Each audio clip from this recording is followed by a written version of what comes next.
Thank you. So as you are here, and as Karthikeyan is here, Patrisa is here, and Shalini, can you also bring up Lawrence too? And SVB sir also. So Patrisa talked about Buddha CEO. So we wanted to talk a little bit about the Buddha CEO, the concept of Buddha CEO, and what we are intending to do here as a team of leaders, and then to bring about. Shall the SVB sir also, if sir is coming on, to what we intend to do about the concept of Buddha CEO from PSS moment.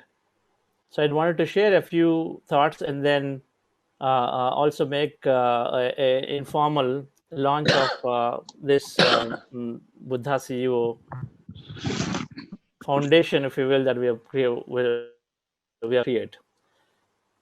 And for that, let me share a few slides, and then since it's all soft, so we'll just go as an online program as a part of physical one. So let me just share. Shalini, can I share this? Yes, sir, you can do it. Okay.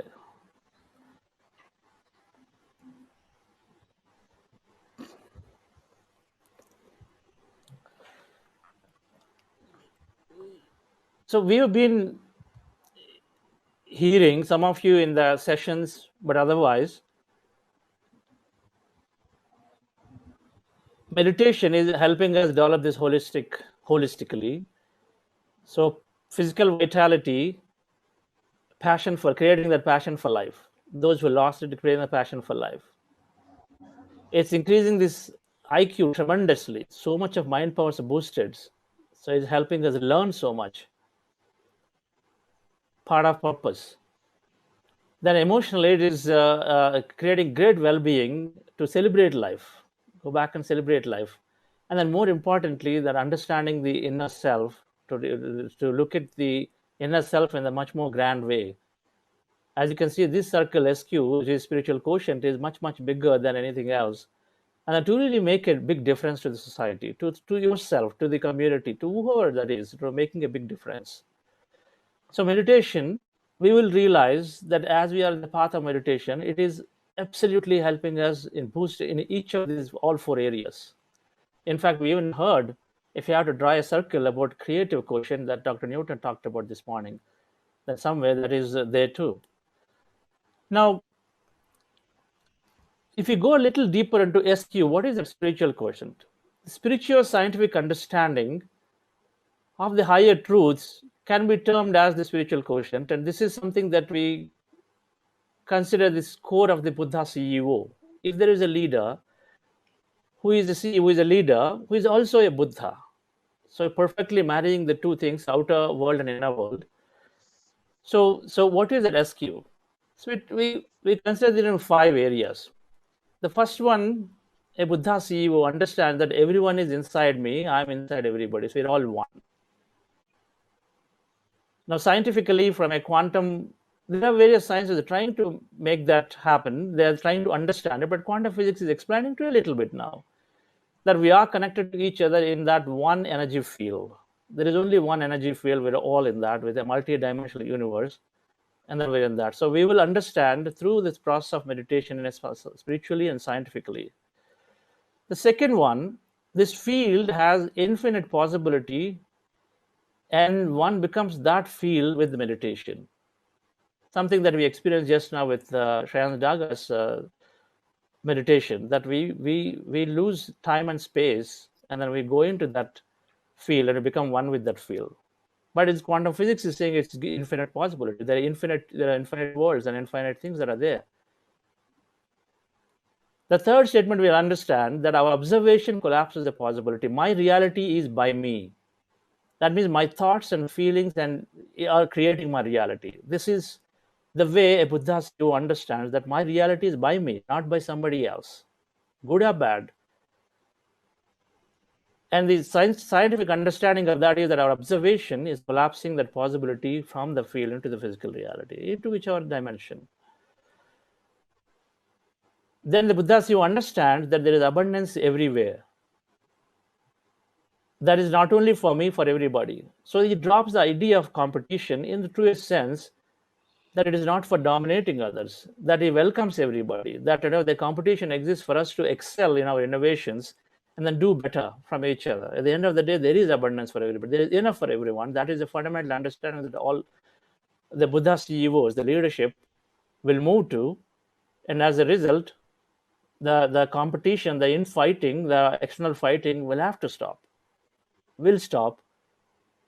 A lot of divisions, separations, all of them are coming only because we feel there is not enough.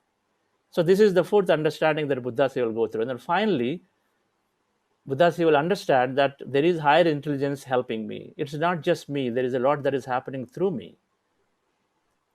And this is that intelligent quantum field, which is, as a consciousness, always paying attention to everything that's happening around. We recognize that our body is a great machine. It is a split second if it can create trillions of synchronized, harmonized operations. If this billions of stars, as mass bodies, can actually exist simultaneously in a very coherent fashion, then there is absolutely greater intelligence that is there. So it's not only us, but then Buddha Shiva understands that there is a higher intelligence that is helping him. This is something that they utilize. So with these core 5 understandings becomes the core of the Buddha CEO to establish a new world, a greater community. So with that, friends, we are looking to launch this foundation called Buddha CEO Foundation. Patriji named this, sir, about 5 years ago. We started as an event, and we would like to take this into a full-fledged foundation that we are creating. This foundation right now is a Buddha CEO Foundation.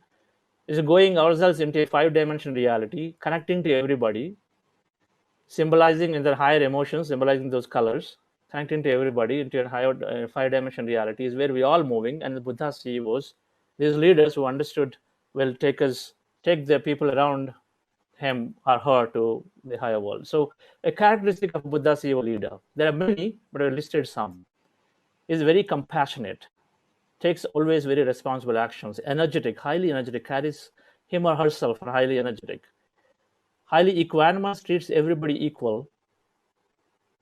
He or she is operating always from intuitive inner strength. There is a lot of intuition. So taking that help from that higher intelligence. Friendly, there is only friendship. Patricia always says at the end of the day, all relationship translates to friendships. So there is friendship. Highly growth minded. So there is never a no. There's always a yes. There's always looking to say how to make things happen. Very creative, and then most importantly, purpose driven.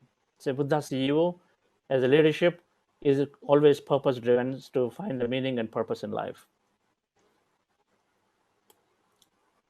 So what is exactly the Buddha CEO Foundation? So the foundation, it will be a non-profit entity that we're setting up, provides transformative meditation, wisdom, and techniques to all leaders or aspiring leaders in a compassionate and friendly environment, and inspires them to develop corporate socio-spiritual responsibility, or what Sir named it CSR plus. There is corporate social responsibility, but would like them to take it to corporate socio-spiritual responsibility, where in everything that they do, in every activity they do, they introduce meditation and meditation wisdom as a core element to the communities they're serving, to the employees they're serving, the communities they're serving.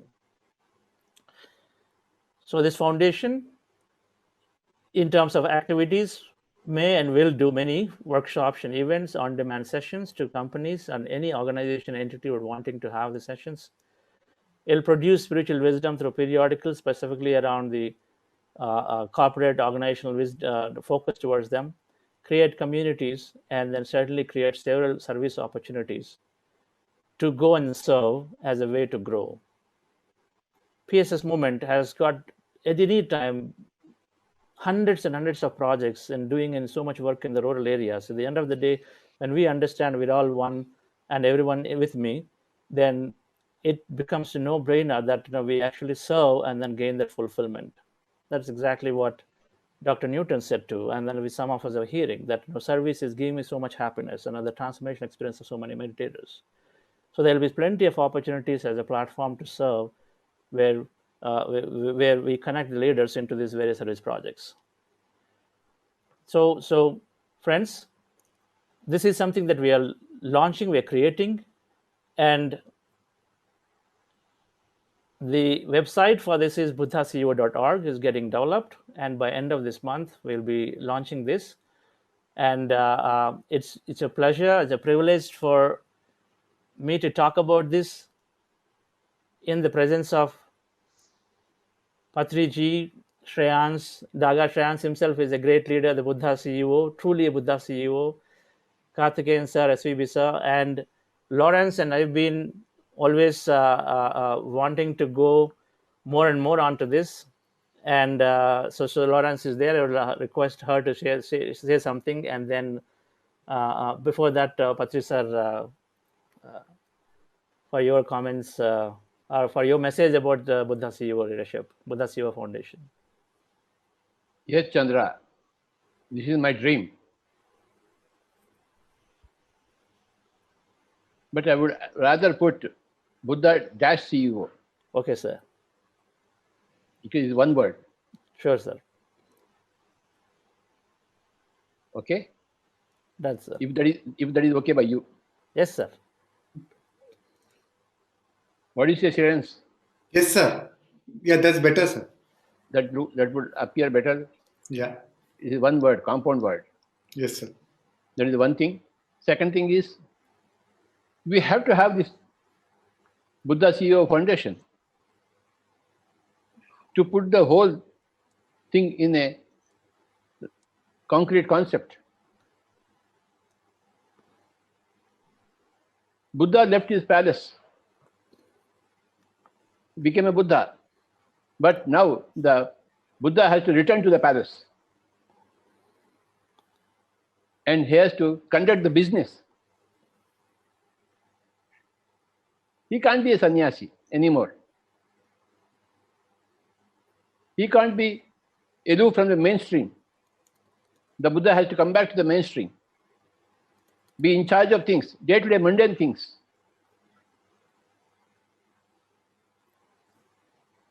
This is the great return of the Buddha. First of all, Buddha had to go there to discover Anapanasati for the whole world. He did that. But now, after 2,500 years, the time has come for the Buddha to return to the palace, to return to his job of being a CEO.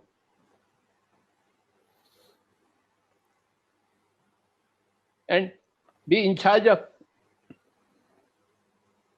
material world and create a Rama Rajya. Rama is the enlightened master, but he was a Raja, king. He was in charge of the kingdom. He didn't take sannyas.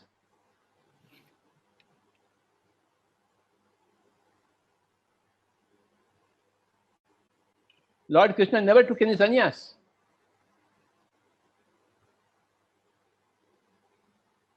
And Krishna represents the highest level of enlightenment. And Rama represents the highest level of dharma in this material world.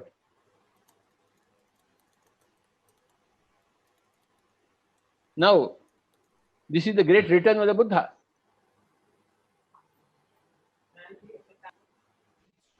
You stay in samsara, you stay in business, and you become a Buddha while you are in the business. From a non-Buddha state, you become a Buddha. Then you become a Buddha CEO by becoming adept in both the worlds. A CEO is a master in the physical world. A Buddha is a master in the spiritual world.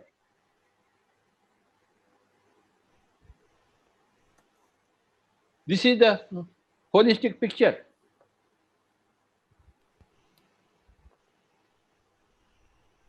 The great return of the Buddha to the palace and taking charge in every day-to-day matter.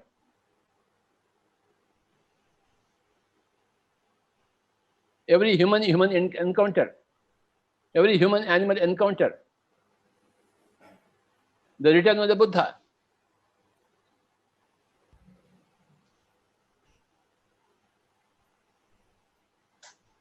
Chandra, I congratulate you. You have put very beautifully everything. Thank you, sir.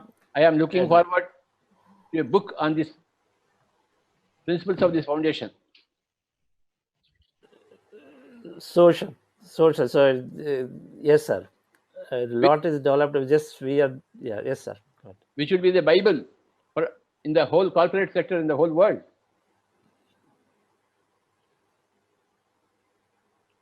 Lawrence, up to you now. Thank you, Patriji. Thank you for the word of wisdom and the encouragement. For everyone, yes, it's a journey that started a few years ago, and I think we are now ready to go. Well, going back to the palace, what I really loved in the PSSM view of the world and how we can make a difference is that I remember very well this Buddha CEO workshop 3 years ago. And Patriji, you said that, for instance, a mother is a CEO at home also. So I just want everybody to understand that anybody can be in a CEO mindset. We're going to, of course, focus on anybody who is entering the workplace, or can be students, can be at any level. Everyone is a leader, and everyone can behave as a CEO and have an impact on creating a vibrant and inclusive workplace, where the objective is really to, at the end of the day, for everybody to enjoy and be happy. And when somebody is happy, the business is happy too. So it's very broad definition, and it's the beginning of a new journey, a new phase, in a very, very growth mindset and open mindset approach. So I want to thank Chandra, because he has been really thinking, cooking, meditating, visioning, all of this all along, and he has been my mentor, my coach in the journey, and I'm so glad to be part of this adventure. So back to you, Chandra, and we will welcome everybody to join us very soon. Yes, the beauty of this is it's just I never planned, I never imagined that this is going to happen, that all of us are together. Shreyans always said, every time I talked about this, Shreyans said, yes, Chandra, whatever that you are thinking, let's do. So Shreyans, something for you, and then it just happened to be here. I just didn't even plan it. It's all happening. Yeah. So that's absolutely fine. I mean, I feel really as a corporate, we need to bring that culture of generosity, compassion, and it's time for a corporate to bring purpose into their businesses.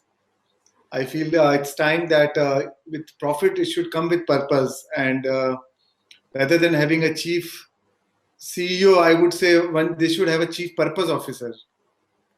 So they should bring that purpose, and the definitions of the designations. I think the corporate world needs to change, where I dream of where they should have a customer happiness officer, or things like that, where you value the officer, or a chief satisfaction officer, chief purpose officer. So things like that, probably we could introduce those concepts and first start of putting that into practice in Pyramid Valley or in our organization, and also encourage others to use that as a concept.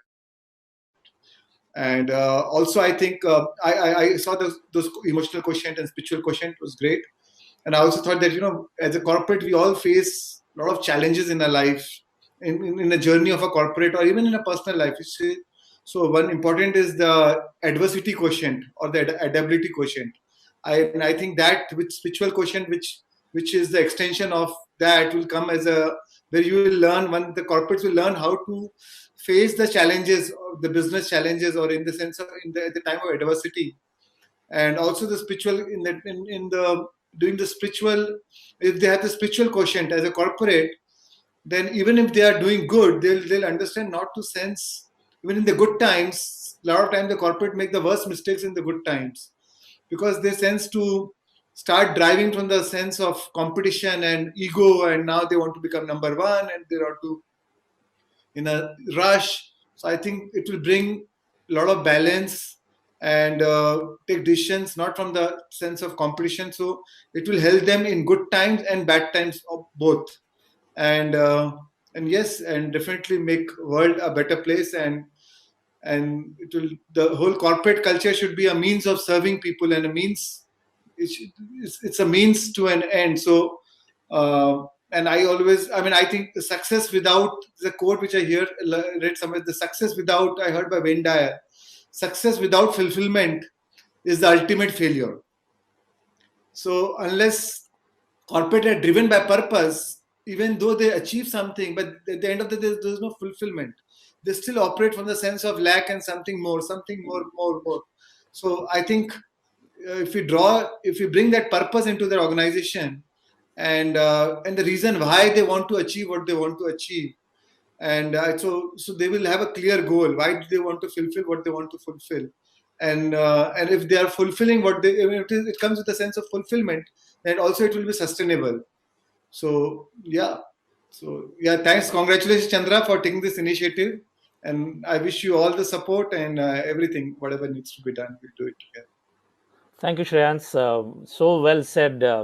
When I was in IBM, I've been looking at it. There was so much drive for number, 1 week after the week of the numbers. And if you keep looking up, it goes all the way to satisfying the investors. Somewhere there, there's only one word here. We got to make the investors happy. We got to make the stock market happy. And that trickles down all the way, rather than putting gates by the leaders all the way in between. They're putting all that down all the way to the employees. And there's only pressure. There's only pressure left, right, center. And so I think there is so much that could be certainly done to recognize the purpose. And before I come to Karthikeyan sir and SVB sir, like our two grand advisors for this, I discussed briefly with them. Saga is like a close brother to me. So we've been learning together, we've been growing together. We met a long time ago. So Saga has been a very successful executive in his own way at Cognizant. And Saga, something. Yeah, Chandra, you stole the words from my mouth. I was going to say, CEO. I mean, I've always been wondering what is a good alternative for the unidimensional Wall Street oriented mindset that companies have, right? And then I think this is the right way to approach. Hopefully, Buddha CEOs will create more enlightened organizations which don't just look at numbers and pleasing the investors, like what you said, right? I think the time is right. Patiji keeps saying the time is right, and this is the way to go. Glad to be of any help. Congratulations to you and Lawrence, and I hope to be a Buddha CEO sometime. So you can help me do that as well. And no better person than you and Shreyans, right? So you've been there, you've done that, and you've been highly successful. So congratulations and all the best. That's great. Thank you, Saga. So talking about investment, Shreyans was the investor for the company that I ran. And of course, it was easy, but still for an investor to put in money, at the same time, take away, and we clearly had an understanding that now whatever that we are making out of this, a lot of it or most of it goes towards service. This is the understanding that we had. And that's exactly that purpose needs to come out. Now, of course, it started as a CSR with 2% or whatever, but it needs to move to that whole real socio-spiritual service. I think this is where it needs to go. And Karthikeyan sir, so your words, there is anytime your advice is so valuable, your connections, and whatever way that you just guide us, and then we will just take this through. Well, I can only. Yes, sir. I think it's call of the time. It's very timely. Growth and development are important, but it has to be sustainable, not at the cost of environment or others. It has to be growth with justice. All sections of the society should be benefited. Otherwise, there is no way some people can be happy and some people are unhappy. You can't distribute wealth, all right, but the basic needs of everybody should be taken care of. So that should be the concept, obviously, from what you say. So the growth has to be sustainable, environmentally friendly, not at the cost of environment. Competition, healthy competition is necessary, is a must, but not rivalry. Yes. Ethical principles should be followed in growth by better methods and all that, respecting environment, respecting other forms of life, and respecting all those people who are working for the organization. Even the lowest people also should be had justice. So that way, when Buddha is involved, naturally there will be justice, compassion, kindness, and all that. I wish you great success. I always give my moral support to you. Thank you, sir. That means a lot to us. We are definitely very sincere in our intent, and we will definitely we are creating that impact for sure on this. And it is such a pleasure to have SVB sir associated, to have us in association with SVB sir. So humble, and Patri sir already mentioned in the morning in the inauguration, so humble. And I've just discovered that one can be very, very useful, but can be, and it's clearly we can see it. That Sar said in one of the speeches, no person left me. People join us and then they stay with us, they never leave. That itself means that he has such a grand relationship with the employees and is so well taken care. And then so much that he's putting into the society. So as we have your guidance. Mr. Chandra, greetings to you for forming this CEO Foundation. I don't know how you are going to expand it. Is it to throughout India or to the cities, or only it will limited to Bangalore? I have no idea, because I would like to know about it. Last time when I discussed with you, when you said something has to be done in Coimbatore, I told you now there are a number of associations who are all involved in social activities. Maybe you come sometime to Coimbatore, we will organize meet with such leaders and decide how to go about it. So I'm always ready to be of help to you. Yes, sir. Thank you so much, sir. So this will be global, and we will take your advice, your guidance, and then grow it in whichever best way. Because at the end of the day, it's common intent for all of us. So certainly, sir. So I'll take your guidance, but yes, we are looking at it as a global project with connecting to all of some folks across the globe under the guidance of Patri sir. Okay, sure. Thank you. Thank you so much, everyone and the dear friends. So we are excited, and we certainly are looking for any of you. And then many of you expressed over the past few weeks that we wanted to come and contribute. And so certainly do get in touch, and then we will together grow this and then take this big into multiple corporates across the board. Thank you all.